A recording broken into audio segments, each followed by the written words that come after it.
Efa niara-miasa mandritra ny 12 taona kosa ny fiangonana FJKM miadany merina fitiavana sy ny mpitandrina ao aminy. Ho fanamariana izay ary dia nisy ny fotoan-dehibe izay nitanterahana ny ady lasa teo teny antoerana ny akon'izay ary.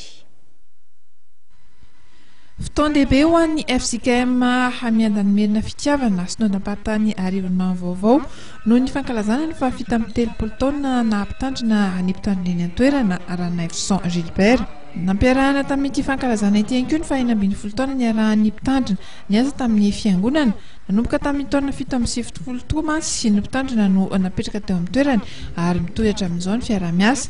Maro ny asa vita niarahan'izy ireo, isan'izany ny fanotarana ny trano fiangonana, ny fanorenana sekoly, ny fanamboarana trano ipetrahan'ny mpampianatra, ny fanamboarana trano valim-piangonana sy ihany koa ny fitarihana jiro ho an'ny tanàna avy any amin'ny kilometera maromaro.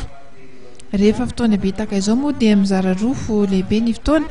Ny andro iray dia notarihany synodam-paritany Arivon'ny vaovao ka ireo mpitandrina avy ao amin'ny synodam-paritany io no nitarika ny fotoana.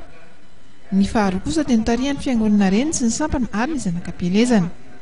Aoka Jehova hifaly amin'ny asany, izany ten'Andriamanitra izany nanetsika ny fosenam-panahy hambarany aloha satria zavatra lehibe loatra eo amin'ny fiainako izany hoe nahatratra ny fahafito amin'ny 30 taona na mpitandrina sy ny 40 taona ny ara-miasa tamin'ny fiangonana teto miadamerina fitiavana izao.